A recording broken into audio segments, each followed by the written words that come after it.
सानोमा दाजै निकै चल्थ्यौँ है हामी, जे कुरामा नि जित्नै पर्थ्यो। तिमीले भाँची खानु पर्थ्यो, मलाई सिङ्गै चाहिन्थ्यो। गल्ती जसले गरे नि घरमा कुटाई सँगै खाइन्थ्यो। आधी बेरी आउँदा पल्ला घरे काकाको आँप चोरी ल्याउँथ्यौ, साँधेर खान्थ्यौ, खोलामा पौडी खेल्न जान्थ्यौ। सिला खोजेर धानको थुप्रो बनाउँथ्यौ, गाउँ नडुल भन्थ्यौ तिमीले, म कहाँ मान्थे। पढ्न नगई खेली बस्दा तिमीले सिर्खनाली गाउँ लखेड्थ्यौ, म 4 कोस भागी जान्थे। तिमीले चाहेको कुरा बासँग हुँदा पाउँथ्यौ, मैले चाहेका कुरा बासँग रुँदा पाउँथे।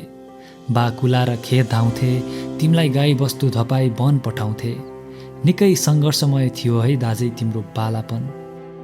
कान्छो भएरै होला आमाको काखमा रमाउँथे, मैले सबैको माया पाउँथे। सानो छँदा दाजै मलाई पनि तिमी जस्तै हुन मन लाग्थ्यो। तिमीलाई चित्र कोर्न मन पर्थ्यो, नजाने पनि म केरिरहन्थे। चौरमा कस्सेर तिमीले फुटबल खेल्दा म हेरिरहन्थे। दसैँमा मलाई पनि तिम्रो जस्तै नाना चाहिन्थ्यो। तिमी जहाँ जान्थ्यौ पछि लाग्न मलाई नि बहाना चाहिन्थ्यो।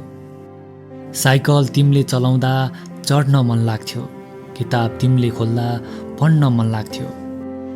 साँच्चै दाजै मलाई पनि तिमी जस्तै हुन मन लाग्थ्यो। तर तिमीले म तिमी जस्तो भएको कहिले देख्न चाहेनौ। जब घरको ऋणको बोझले परदेश लखेट्यो, तिमीले समयमा मिठो निद तातो भात खाएनौ। घर छुक्क फर्काउने रहरमा अल्झिरह्यौ, फर्किआएनौ। पढ्ने तिम्रो पनि धोको हुँदो हो, त्यो पनि पाएनौ। त्यसैले होला तिमीले म तिमी जस्तै भएको कहिले देख्न चाहेनौ। मेरो चम्किलो मुहार हेर्दा तिम्रो घामले डढेको मुहार सम्झन्छु। मैले सुकिला कपडा लगाउँदा पसिनाले रुजेको तिम्रो पिठ्यु सम्झन्छु। सधैँको भागदौड, जुत्ताको तलुवा खिएर मोजा फाटिँदा, खर्च जोगाउन मलाई भविष्य देखाउन अभावमा तिम्रा दिनहरू काटिँदा, ती दिनहरू कहाँ सजिलो थियो र दाजै। यादले सतायो होला, घरको ऋणले अत्तायो होला। बिरामी हुँदा पानी समेत दिने मान्छे नहुँदा कति दुःख पायो होला। भरोसा दिने कोही नहुँदा एक्लै पनि भयो होला। दसैँ तिहार आउँदा परिवारसँग हुन नपाउँदा कति रोयो होला। भाइको निमित्त रामले वनवास रोजेथे, तिमीले घर छाड्या नि दशकै भो दाजै। म जे छु जहाँ छु सबै तिम्रै त्याग हो। घरको मूल थाम बिहानीको घाम हौ तिमी, दाजै साक्षात् भगवान राम हौ तिमी। तर मलाई माफ गर दाजै, तिम्रा लागि म कहिले लक्ष्मण हुन सकिनँ। तर पनि म जुनकिरी भइरहँला दाजै, तिमी आकाशको तारा हुनु।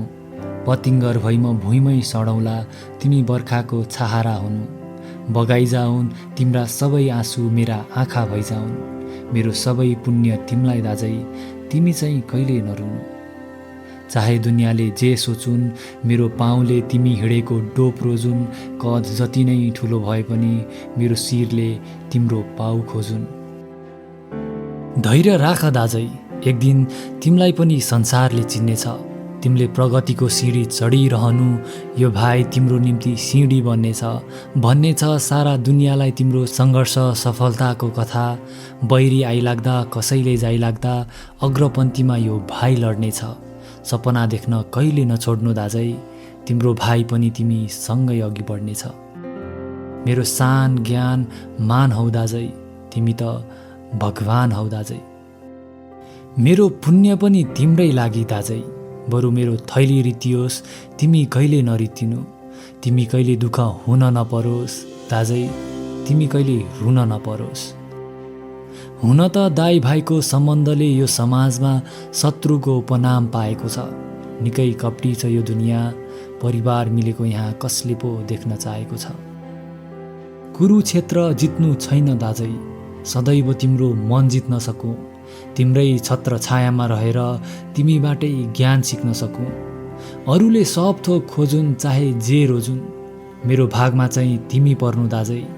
मेरो धन आफन्तजन सबै तिमी हौ दाजै।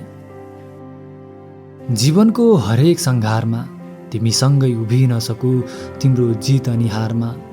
जसरी सहारा हुन्छ लौरो उकालो चढ्दा पहाडमा, मनै हुन पाऊँ दाजै तिम्रो पहिलो अनि अन्तिम गुहारमा। जिन्दगी सधैँ हाँसो अनि खुसीले भरोस्, प्रगति यति धेरै गर्नु कि ताकि शत्रुले नि दारा किटोस्। दिन त किनै सकेको छु र त्यसमाथि आफू त खान्छु परे। यो जन्मदिनमा जानेका यी दुई शब्द भए पनि मनैदेखि समर्पित गरे।